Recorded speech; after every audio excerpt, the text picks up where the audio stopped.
The pizza was actually very good. Now, I'm sort of a connoisseur of pizza. I'm very critical about pizza, and I'm also a pizza historian. I study upper Midwest pizza history. You may think that's kind of an odd thing to do, but it is actually fascinating because my parents, they grew up, with parents who were pretty traditional in the way they prepared meals at home, had no ethnic exposure to Italians when they were growing up. So pizza was pretty foreign for them when it became popular after the World War II. That's something, by the way, if you study history long enough, you'll soon discover that wars have this effect on popular things. After wars, certain things become extremely popular because the people overseas were exposed to new dishes and whatnot, and new sports, whatever it happens to be. That's what happened with baseball. In the Civil War, before the Civil War, it was sort of a mishmash of homemade games that children played primarily. There were some adults playing, but mostly in the Atlantic seaboard region, New York, Massachusetts.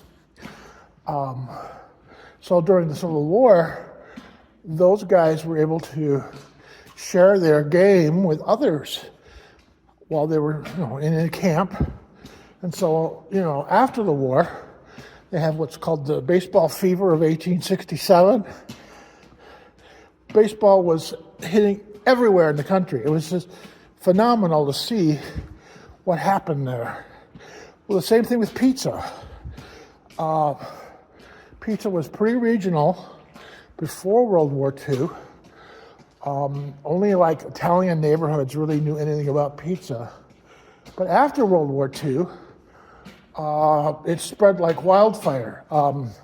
Taverns, bars, saloons got little pizza ovens and were able to serve this new food fairly easily without a lot of, So that's where a lot of the pizza places started, were bars and saloons and taverns. And it spread like wildfire. We had about 3 or 4 different guys up this way, Minnesota way, who had seen pizza in Chicago after the war, and they decided to try to copy it.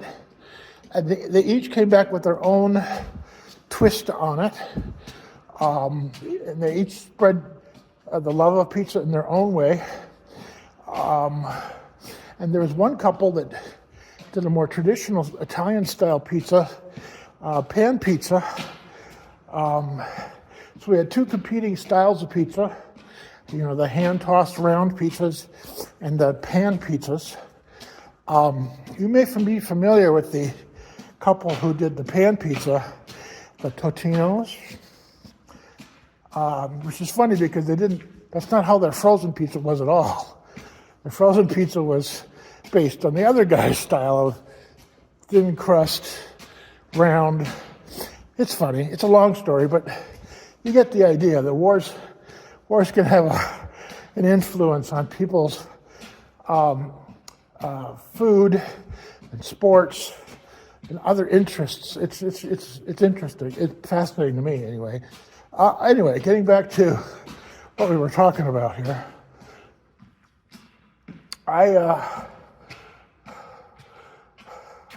I'm walking this morning and thinking about what I was going to talk about today.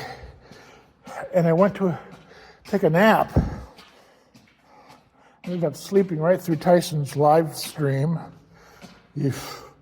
Live streams are just not quite as fun after the fact because he asks questions and I can't partake then, Well, anyway, so, but I slept for hours. I was tired. My body needed to sleep, and I'm feeling pretty good right now. I slept pretty good then overnight too. So yeah, what am I going to talk about today? I forgot what I was going to talk about today, so now I'm just rambling. It's a rambling day, which for Saturdays is pretty good. We're also well over 10 minutes, so I get to do some trimming. Oh, well. Actually, I kind of like the editing because I can cut out crap that makes me sound stupid. You don't get to hear as many ums and ahs when I run over. Now, we also have the one-on-one battle videos, which again are going to be of the same scent profiles. And this first round is leathers. And anything that has a leather scent to it. Now it gets challenging because sometimes you get a leather scent that's a limited edition or a monthly subscription.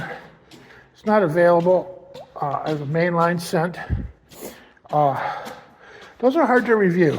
I'm just telling you guys because by the time I review it, it may not even be available. So that's a challenge. I've got a couple leathers like that by the time I get to review them, I don't even know if you'll be able to buy them, but that might be a reason for them to bring it back.